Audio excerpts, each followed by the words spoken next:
Railways today because there's been a lot of feedback, a lot of comments, a lot of messages as well on social media to me about the action series videos I've been doing.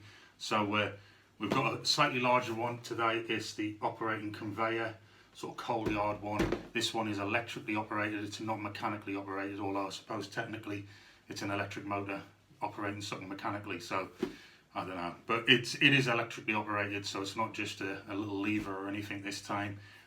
And because it's what I would class as a bit of a messy one, potentially, it could go horribly wrong as well. I've brought Katie in because I want to see Katie's opinion. I want to see if Katie controls it and how easy it is to control. So it doesn't matter what skill level, age, that sort of thing that you're at. I can see the potential in it for any kind of layout. But I've bought these specifically for Aidan and your layout, the larger one. So let's go and have a look. We'll get down on the bench and take a closer look at it.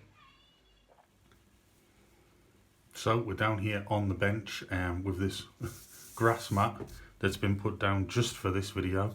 But this is it. It's the operating conveyor, Hornby R8131.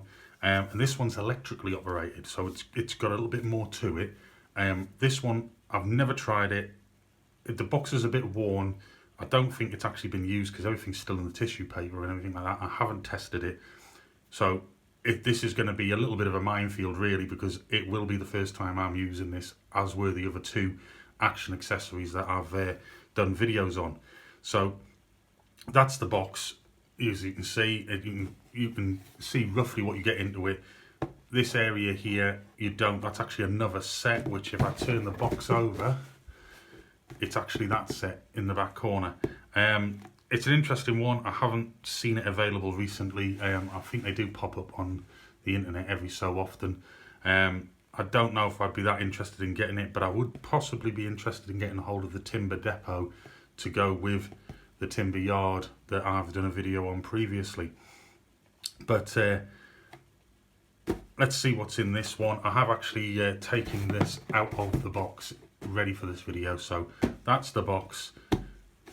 You can see it's lovely. You can see how it's been weathered up and put into a sort of a landscape. So the potential's there. It's not just what I would call a toy.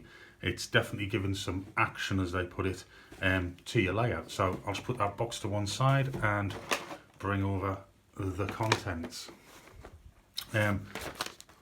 Here's the destructions. Actually, I'll show you the destructions first. That's what I call them. So it's got all of the assembly aspect of it and wiring it up. I'm going to need that to one side. It is electrically operated, and I would imagine, I'm guessing, it's probably going to be as noisy as what the operating turntable is like. So if you've owned one of them, or you do own one, you know that can be quite a little bit noisy. So we'll just take the plastic off. So first of all, there is a bag of what appears to be coal. It's not a huge bag, but I don't think it needs to be honest. I've less mess at the minute anyway, but I would imagine that if you do buy this coal, if you want some more, you're going to need to get it roughly the same scale, because I would imagine that anything smaller could cause jamming and things like that, could be problematic. So bear that in mind if you get hold of one of these. So we've got Alder and Allen on the side. Now I suppose you don't have to keep it that way. You could always change the name to whatever suits your layout best. It has been given a light weathering by the looks of it. It does say on the box that it is actually lightly weathered, and you can see the conveyor belt there on the top, which I can't get to move. Oh no, there we go, by hand. And I think it's been like in that position for a long time, because you can just see where the actual edge has been sat for a long period. But there it is. It is a proper conveyor. We can see here we've got all the cogs and things for the mechanism. So yeah, put that down. What we got here? So this would be where our coal, for instance, is going to be poured in, and I would imagine this gap here would indicate where the other set, the tipper set that comes along and would tip the coal in, would go. And I think, yes, you can actually change the position of where that is, so you're not beholden to it being in a specific location. It can be turned. So yeah, we're going to put that down. What else have we got here? So this is the Hornby on-off switch, the green one, which is just a simple on-off. So we've got one of them. What's this? Tissue paper. Ah, right. So this looks like the chute that would go on here. Right, so we've got the chute, and that's all of the parts out of there now. And we've got what would, oh, hold on, there's one wire, and there is also one of the track connectors with power, so I'll have to look at the instructions on that. So yes, you can see this has been weathered ever so slightly. There's the motor inside this building with the rod coming up, and there's a gear on the top, a worm gear. It's not completely together, but it has definitely been weathered. Ah, so it's a shed. So hopefully you can see that. We've got shed doors, bit of weathering on. So yeah, you could be painting this any colour you want. You could, the amount of scope that these sets actually really have for something that initially, when I looked at them, and I have looked in the older catalogues, just looked like a toy. I can see the potential in them now for a working layout, bit of play value and that sort of thing. And then we've got the wires coming out at the back here. So let's see if we can put it together.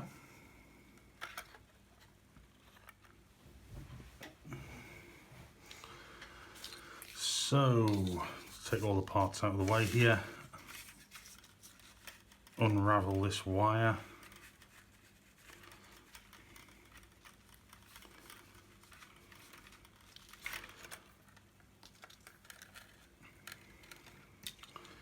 There we go. Right, so first stage, I'm going to place the conveyor into there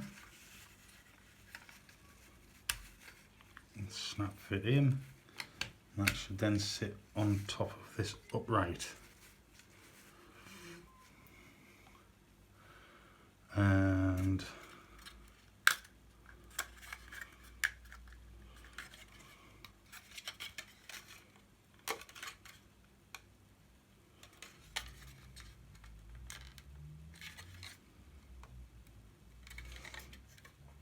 now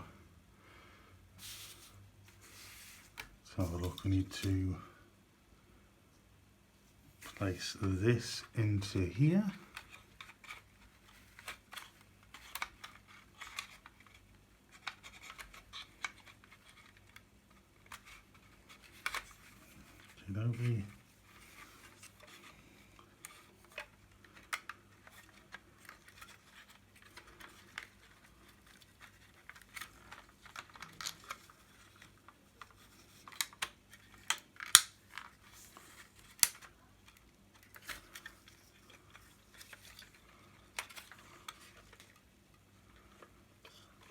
And that's all locked in, and it still doesn't look right. So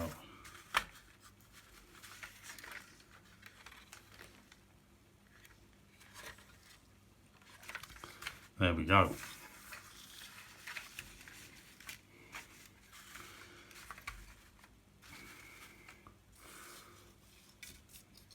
And next,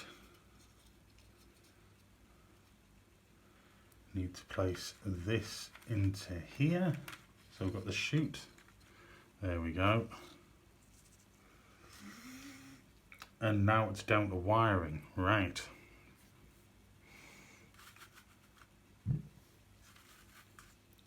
So it seems to be a small gap, but there obviously will be, but I think you could fill this up quite a lot with coal or granite and things like that. So that all appears to be well. Now it's just a case of the wiring. So let the fun commence.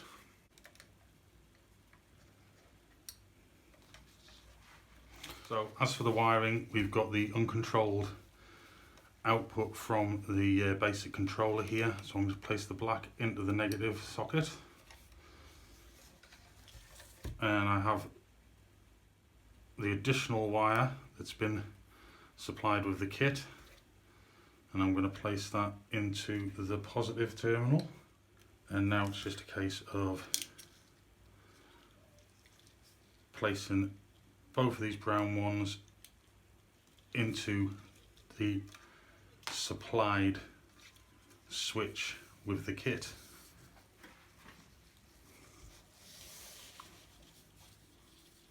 So if you can see that,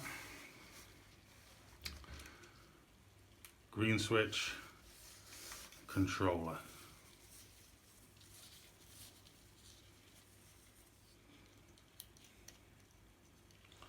And just to hold the switch in place, I'm just going to use a couple of pins. Let's just test our locomotive for clearance as well. So the locomotive will clear.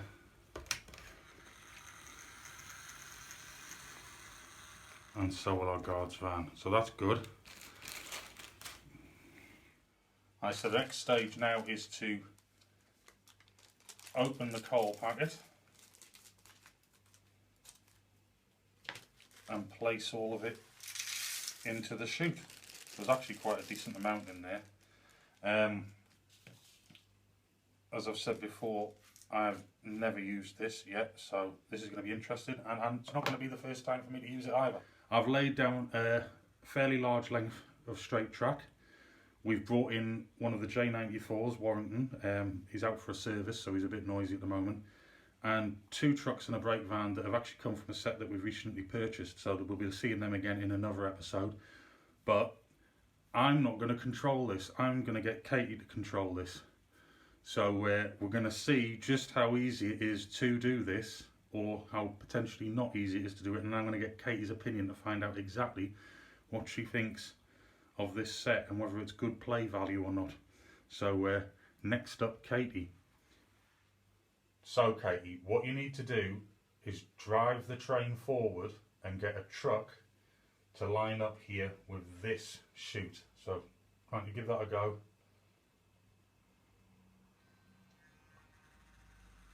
And you don't need to go fast, you just take the time like that. It's wonderful. So once you get the chute lined up, that's it. I think that's good. Now, keep a hold of the green switch, because I haven't got it held down very well, and use the switch at the top to start it. And remember to stop it once that truck starts to get a bit too full. And let's see what happens. Remember to stop it. A bit more. Right, stop. Right, so we've got a bit of an overshoot, so I think I've got this too far forward. So I'm going to bring it back a bit. That's enough inside that truck, Katie, so I think you move the train forward a bit. We'll go for the next truck.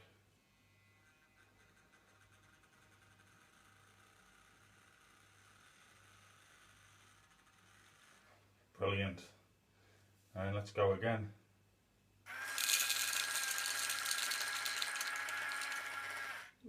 There we go. Do you want to take the train back the other way? Yeah. He's got his load and now he's going to head off to wherever it is he's going. Right, so you've done it once, Katie. Let's see if we can do it again. I've moved the conveyor back a bit because I think it was overshooting it a bit there. So bring the train forward, stop the truck in front of the chute again, and then try and do it all again and see if we've got the chute in the right place this time.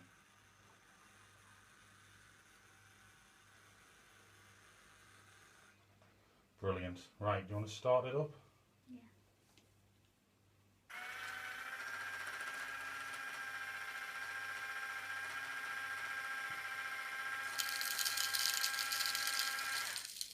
Next truck? Yeah.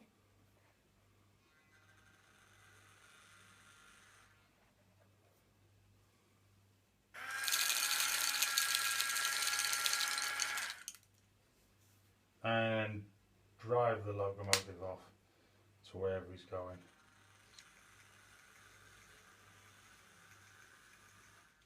So there you have it.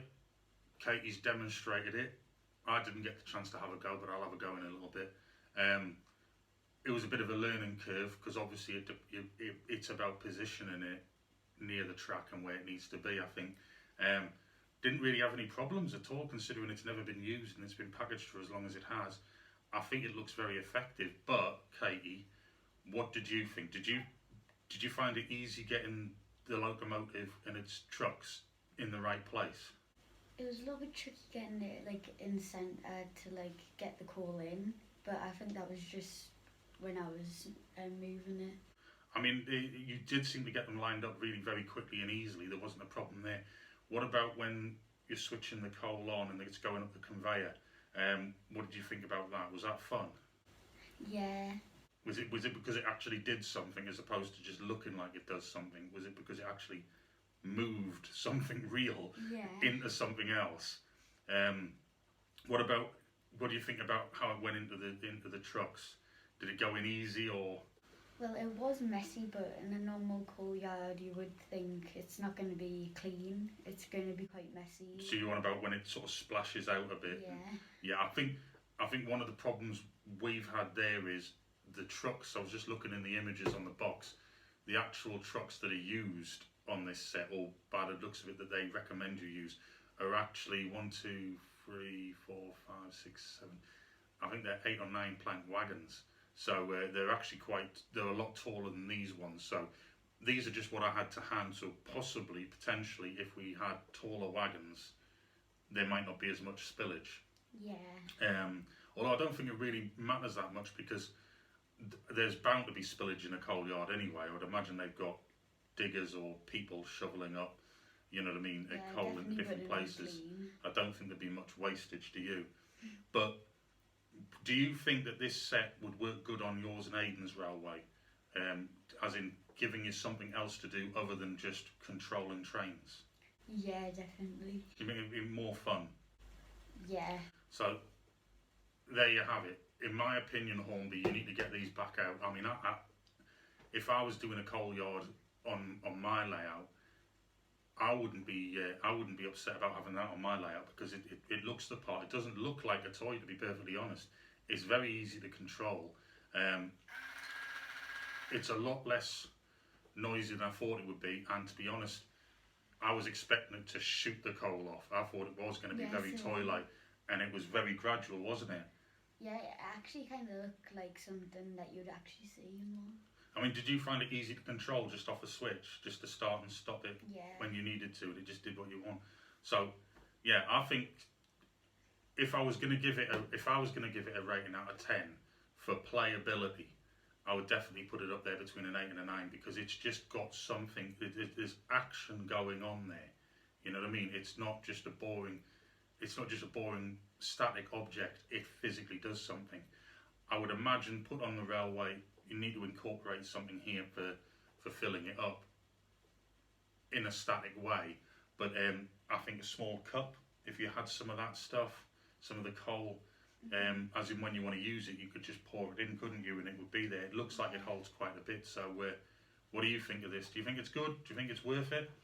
Yeah, I definitely do because it works fine and it's actually really quite good. There you go. Brilliant. So yeah, that's the operating conveyor by Hornby. Let's see what the next video is. We'll see you again soon. Thanks for watching. I hope this helps you if you can manage to get a hold of one of these. Alternatively, Hornby, if you're watching, try and get these back out in the catalogue. I think they're definitely worth it. So till next time, bye for now. Bye. See ya.